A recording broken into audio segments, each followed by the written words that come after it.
भाजपा ने कांग्रेस की ओर से चुनाव आयोग से की गई शिकायत को हार का डर बताया है।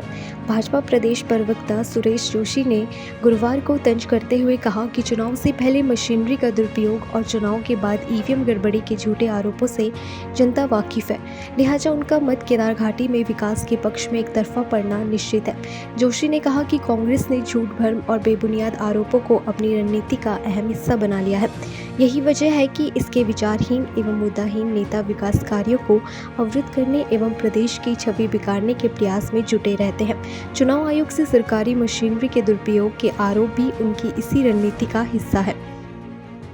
देखो, कांग्रेस पार्टी ने तो कोई ये पहली बार ऐसा काम नहीं किया है।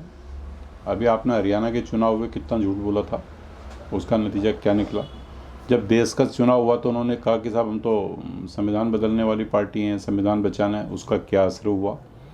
अगर आप इसी उत्तराखंड को देख लेंगे तो वो जिस बात को कह रहे हैं, कांग्रेस तो सिर्फ कह रही है, आरोप लगा रही है, जिस पे कोई दूर दूर तक न सच्चाई है न किसी के मन में ये विषय है।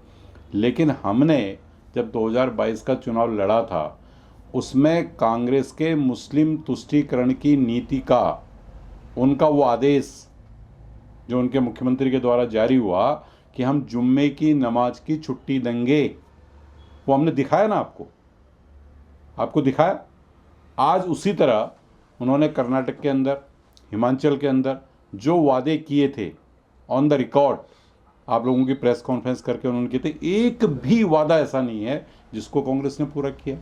तो ये कांग्रेस के झूठ को तो सुनते सुनते, देखते देखते लोग जो है तंग आ चुके हैं। वो जानते हैं कि ये तो झूठी पार्टी है, इनका काम ही है झूठ बोलना, फैलाना, एक जो है कि लोगों को दिग्भ्रमित करना। इस तरह के कृत्य जब चुनाव आते हैं लोग करते हैं, लेकिन इसमें न तो कोई सच्चाई है और न ही कोई जन में इनके प्रति जो है इन बातों को सुनने का कोई इच्छा है। वहीं कांग्रेस की मुख्य प्रवक्ता गरिमा धसोनी ने इस बयान को लेकर कहा, सुरेश जोशी जी शायद कांग्रेस के आरोपों को समझ नहीं पाए। हमने पोलिंग के दिन ईवीएम मशीन के खराब होने की या ईवीएम मशीन के साथ छेड़छाड़ की बात नहीं कही है। हमने कहा है कि केदारनाथ चुनाव में पक्षपातपूर्ण रवैया अपनाते हुए सरकारी मशीनरी का दुरुपयोग सत्ता दल द्वारा किया जा रहा है और सरकारी मशीनरी के माध्यम से प्रचार सामग्री और तमाम तरह की चीज़ें मतदाताओं तक पहुंचाई जा रही है। देखिए, सुरेश जोशी जी शायद कांग्रेस के आरोपों को ठीक तरीके से समझ नहीं पाए। हमने पोलिंग के दिन ईवीएम मशीन्स की खराब होने की या ईवीएम मशीन्स के साथ छेड़खानी की बात नहीं की है।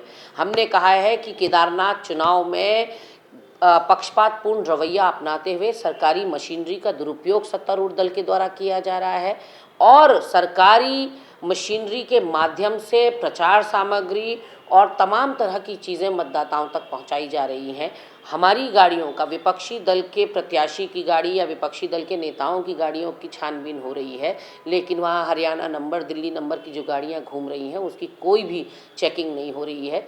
तो संभावित हार की तो तब बात होती है अगर हम लोग पोलिंग के दिन की कोई बात करते हैं। अभी तो फिलहाल संभावित हार आपकी नज़र आ रही है सुरेश जोशी जी, क्योंकि कोई मुकाबला नज़र नहीं आ रहा है केदारनाथ के अंदर। एक तरफा माहौल जो है कांग्रेस और मनोज रावत के पक्ष में जा रहा है। इसीलिए आप लोगों को इस तरह के अनर्गल दुष्प्रचार और तीर्थ पुरोहितों से बयान दिलवाने पड़ रहे हैं और तमाम तरह की एड़ी चोटी का जोर लगाना पड़ रहा है। डाउनलोड करें देवभूमि इंसाइडर।